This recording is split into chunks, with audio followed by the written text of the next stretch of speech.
बिस्मिल्लाहिर्रहमानिर्रहीम। अस्सलाम वालेकुम। R55 के साथ मैं हूं अशरफ।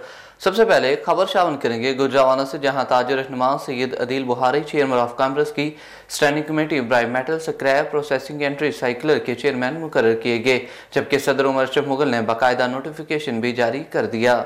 गुज़श्ता रोज चैम्बर ऑफ कॉमर्स में सदर चैम्बर उमर अशरफ मुगल, चैम्बर कायदीन मलिक ज़हीरुल हक, राना शहजाद हफीज ने सैयद अदील बुखारी को नोटिफिकेशन देते हुए उम्मीद जाहिर की कि चैम्बर ऑफ कॉमर्स और ताजरों के एतमाद पर हर मुमकिन पूरा उतरेंगे। इस सिलसिले में गुफ्तगू करते हुए चैम्बर ऑफ कॉमर्स की standing committee metal scrap processor एंड्रिक साइकिलर के चेयरमैन सैयद अदील बुखारी ने कहा कि मेटल स्क्रैप के ताजरों को दरपेश मसाइल तरजीही बुनियादों पर हल कर रहे हैं। चैम्बर ऑफ कॉमर्स के प्लेटफॉर्म पर स्क्रैप ताजरों के भरपूर नुमाइंदगी की जा रही है। चैम्बर ऑफ कॉमर्स के अहदेदारों और कायदीन ताजरों और सनतकारों से किए वादे पूरे कर रहे हैं।